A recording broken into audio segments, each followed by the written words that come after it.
We provide you the platform to turn your dreams into reality. Give wings to your aspirations with KR Mangalam University.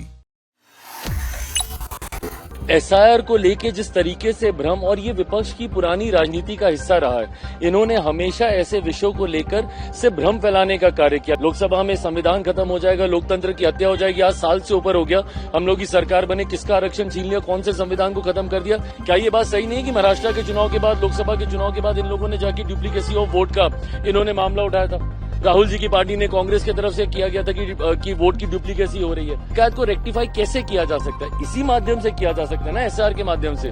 But जब इस माध्यम को हम लोग अपनाते हैं तो उसमें भी आपको शिकायत, चिट भी आपकी, पट भी आपकी, ऐसे नहीं चलेगा ना। मेरी समझ के परे है जब सरकार हर विषय पर चर्चा करने के लिए तैयार है।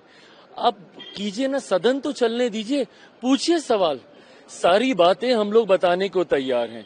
एसआईआर को लेके जिस तरीके से भ्रम, और ये विपक्ष की पुरानी राजनीति का हिस्सा रहा है, इन्होंने हमेशा ऐसे विषयों को लेकर से भ्रम फैलाने का कार्य किया। लोकसभा में क्या किया था? लोकसभा में संविधान खत्म हो जाएगा, लोकतंत्र की हत्या हो जाएगी, आज साल से ऊपर हो गया, हम लोग की सरकार बने, किसका आरक्षण छीन लिया, कौन से संविधान को खत्म कर दिया। इससे पहले सीए को लेकर भी यही भ्रम फैलाया गया था।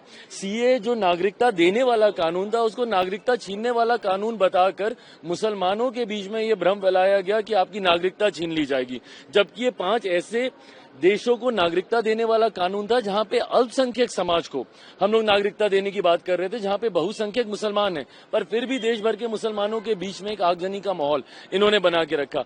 अब वही भ्रम फिर से एसआईआर को लेकर ये लोग फैलाना चाह रहे हैं। भाई, हम लोग भी उसी राज्य से आते हैं, बिहार में, जहां पे सबसे पहले ये हो रहा है, क्योंकि चुनाव अभी 3 महीने के बाद होने वाले हैं। वहां पे हम लोग के भी लोग हैं भाई। अगर कोई ऐसा विषय आता है, किसी के डॉक्यूमेंटेशन में दिक्कत है, ये लोग जमीन पर तो जाते नहीं है विपक्ष के लोग। भाई, एक पुरानी एक परंपरा रही है, अगर ये लोग अपने बीएलओ अपॉइंट कर रहे हैं तो हर राजनीतिक दल के पास एक अपना बीएलए भी होता है। हम लोग के भी बूथ लेवल एजेंट होते हैं, वो जाते हैं, वो कागज पत्री में हर चीज में मदद करते हैं अगर कोई ऐसा विषय आता है। पर सिर्फ भ्रम फैलाना कि नागरिकता छीन ली जाएगी तो आपको डिस्क्वालीफाई कर दिया जाएगा, शिकायत कौन करता है?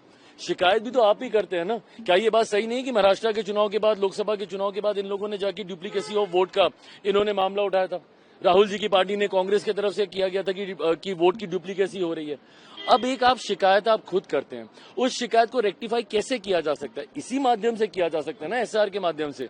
बट जब इस माध्यम को हम लोग अपनाते हैं तो उसमें भी आपको शिकायत, चिट भी आपकी, पट भी आपकी, ऐसे नहीं चलेगा ना।